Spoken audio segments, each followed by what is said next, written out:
Eagle Riders.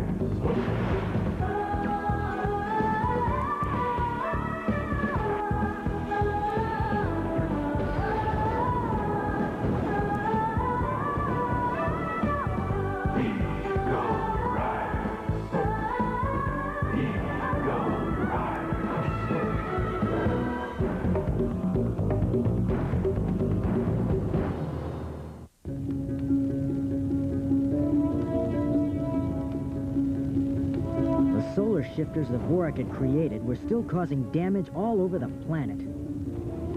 The effect of the global warming on Earth's weather was evident everywhere. Climates were changing and temperatures were rising. Arctic ice caps were melting at an alarming rate. How long would it be until the increased water supply posed a threat to our cities? Things were happening so quickly we couldn't even begin to guess what the final impact of these events would be.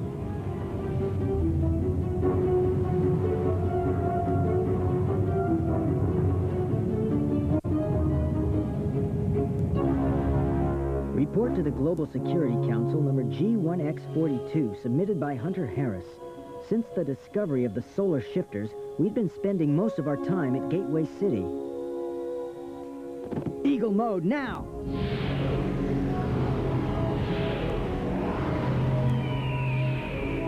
Report in, Eagle Riders.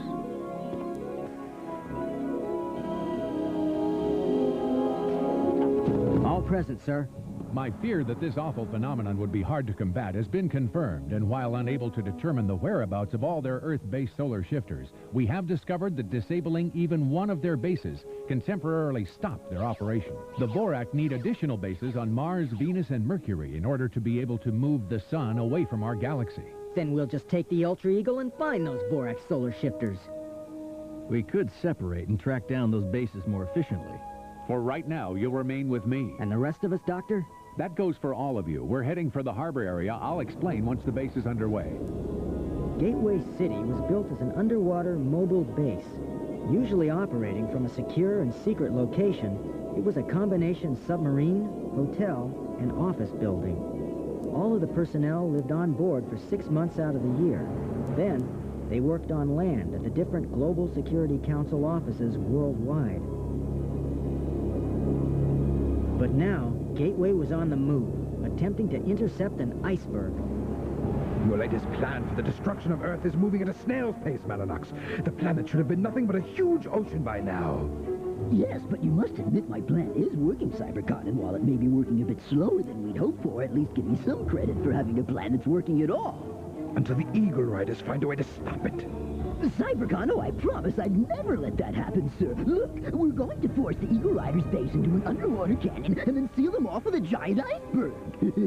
I realize I made a few minor mistakes in the past, but this time evil will prevail. This time the Eagle Riders are doomed, sir. We were soon to learn that Malinox had already deployed his special Vorak commandos to attack Gateway City itself. Oh, Dr. Akins. You said it was urgent. I want you to leave immediately for Harbor City's coastal observatory and track the approaching iceberg. If you see the icebergs on course for Harbor City, prepare to evacuate at once. Do you think that the Vorak mean to... They may just be guiding that iceberg, right, Doctor? Anything's possible. If they are guiding it, but not toward Harbor City, the question then becomes, what are their plans for it? I'd best be underway, sir. Mm-hmm. I'll be awaiting your report. Yes, sir.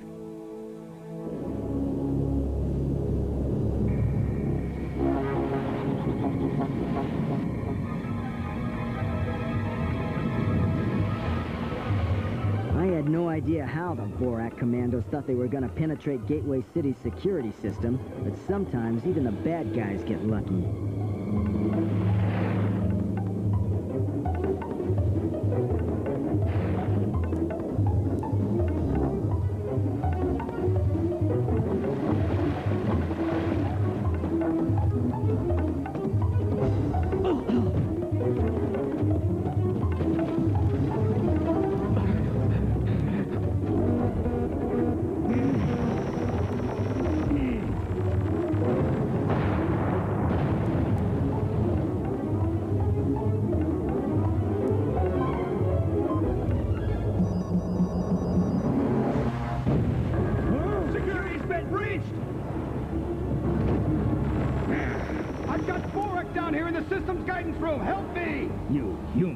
pitiful you are. What? That's strange. This indicates our communication system's down. What? And why hasn't the backup system come on? It would unless it's been destroyed, right, Dr. Keene? Well, Mickey, you're correct, I'm afraid. So, what scum would have done it? Vorak Commandos is my bet. Let's go. You'd better go, too. I'm afraid they may need all the help they can get. Yes, sir. Just stay down and out of our way.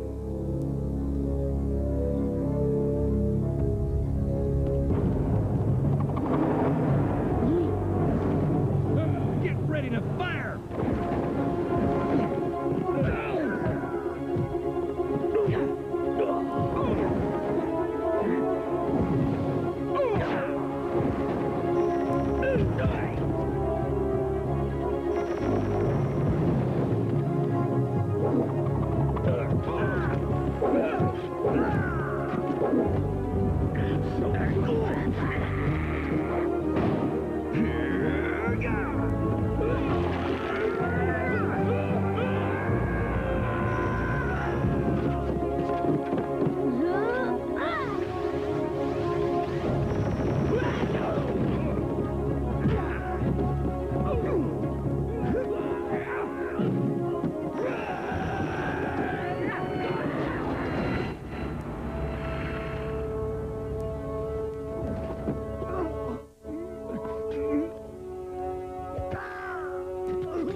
I think that's the last of them, Hunter.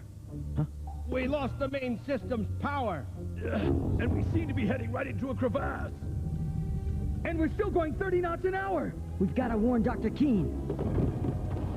Sir, we have no power, but we're still moving. Obviously, then, someone else is moving us. And we're being guided directly toward the mouth of a deep water canyon.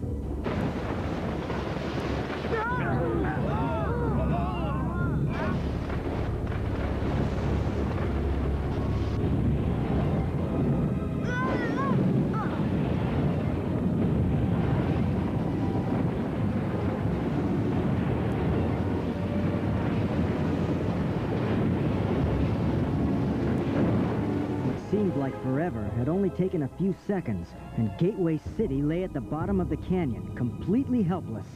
And that was just the beginning of our troubles. If we gotta seal off this area, the entire base will flood! This door is sealed shut. Same over here with these doors to the master passage. There are huge icebergs closing in on us from overhead. We'll be sealed off.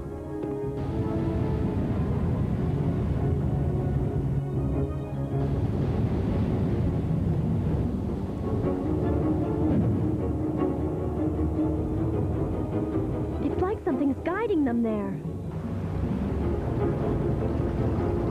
In fact, the icebergs were being maneuvered into position by a giant Vorak submarine in the same way they had guided Gateway City into the deep water canyon. The Vorak now had us trapped inside a watery tomb and were free to carry out their latest plan to destroy the Earth, unless we could find some way out. Except for our solar energy battery units, which run our monitors and lights, we have no power or communication system. But as grim as our situation appears, we must not give in to feelings of fear or hopelessness. We're Eagle Riders, Dr. Keene. We'll find a way out of here. If it weren't for the icy lid up there, we could have changed our buoyancy level and floated free. Anyone have an idea? Yeah, let's launch a missile and blast those things. Assuming we could even launch a missile, the icy debris would just bury us further. I say try it. No, the only effective measure to employ is a temperature change. Intense heat's what's needed. And what better way to make a little extra heat than with the Fire Eagle? Only the Ultra Eagle's in here. And with the power off, we have no way to open the door. If we don't find a way, we're done.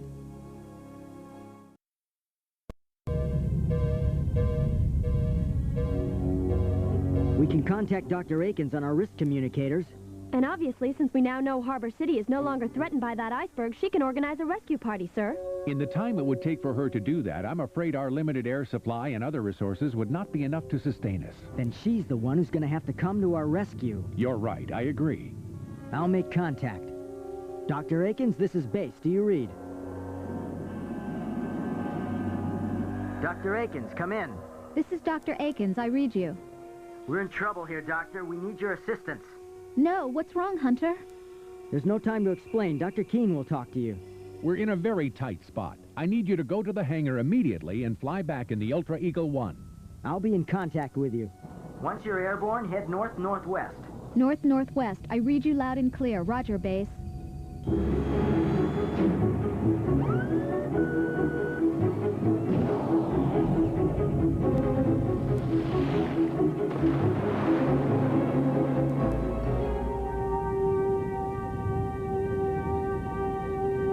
Ultra Eagle 1 was actually the prototype for the Ultra Eagle, the first fully operational model developed for the Eagle Riders.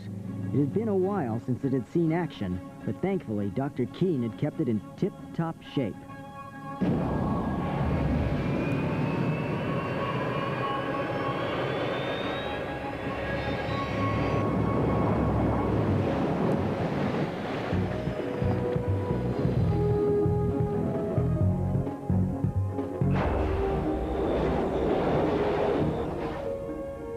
All out of power, it looks like. This should still have a full charge on it. I hope this works. It's our last one. Once we open that door, we can get our own Ultra Eagle airborne. Just hold on, team. I'm on my way.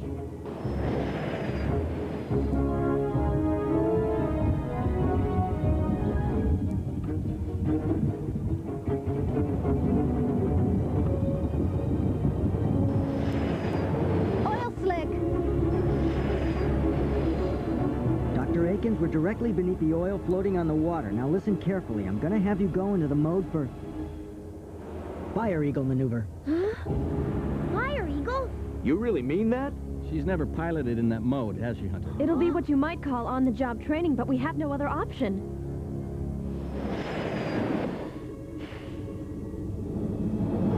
All right, let's do this, although I don't know whether I'm ready for it.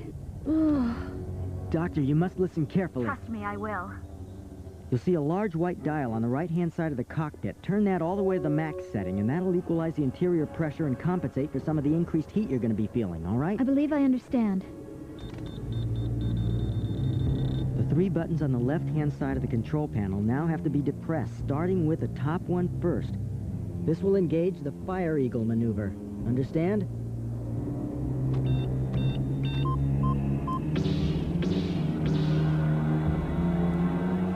All right, so far things are going great. You're doing fine, Doc. Now the next thing is to just slowly pull back on the thrust lever. Just nice and easy. All right, guys, here I go. Nice and easy on the thrust lever.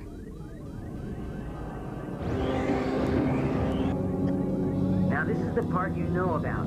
It's gonna get intense, but you've been through this before. Dr. Akins, are you sure you're all right?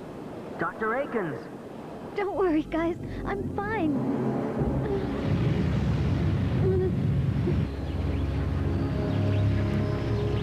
It's on fire.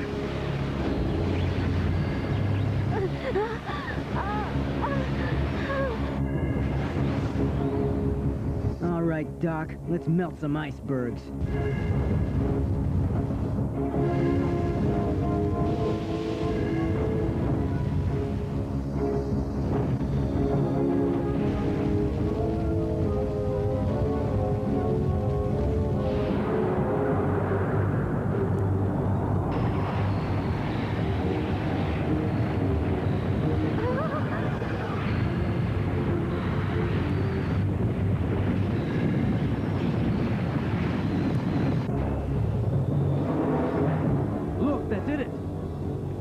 Now, finally, we can launch the Ultra Eagle.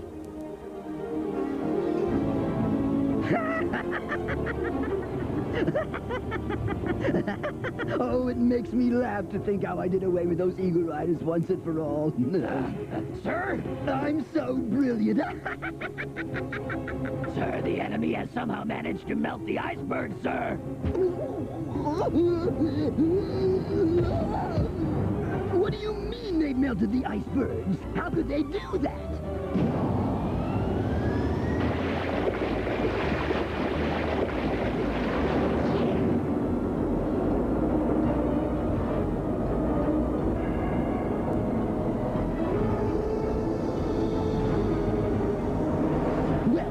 that came from, and wherever they got it, it's not indestructible. Do it! Sir!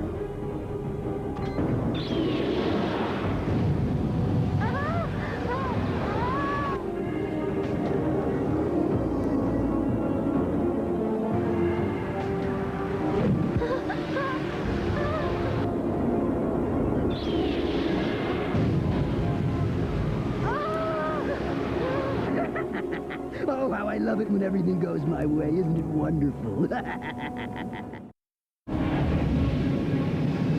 Once inside the Ultra Eagle, the team no longer felt helpless. Now we had a fighting chance, and we were determined to rescue Dr. Akins and free Gateway City. And nothing, no icebergs, and certainly no Vorak was gonna stop us.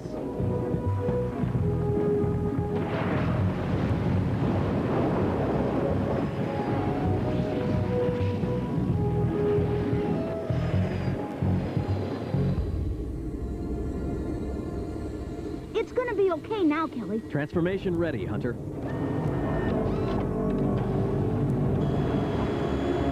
Fire Eagle maneuver! Get ready! Now!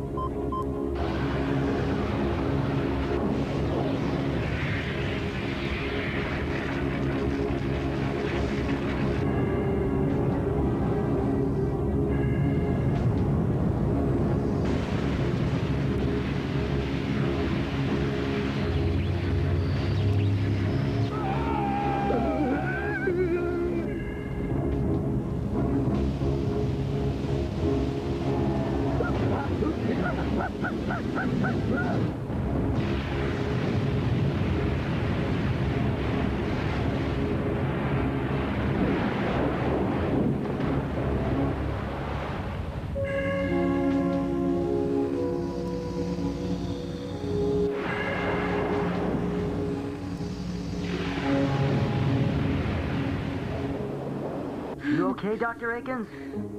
Feeling a little well done, but other than that, I'm fine. Thanks.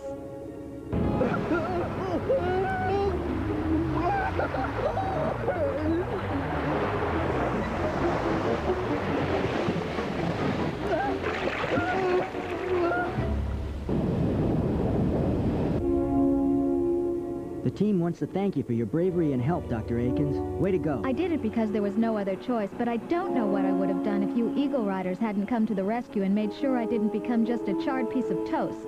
Don't forget, we wouldn't have been there if it weren't for you. Gateway City was free, and Malinox and his Vorak had been stopped, at least for now. But it would take time to recover from the damage the Vorak had already caused. And we knew that though we'd won the battle, the war was far from over. This ends my report to the Council. But as always, the Eagle Riders continue to defend the global good.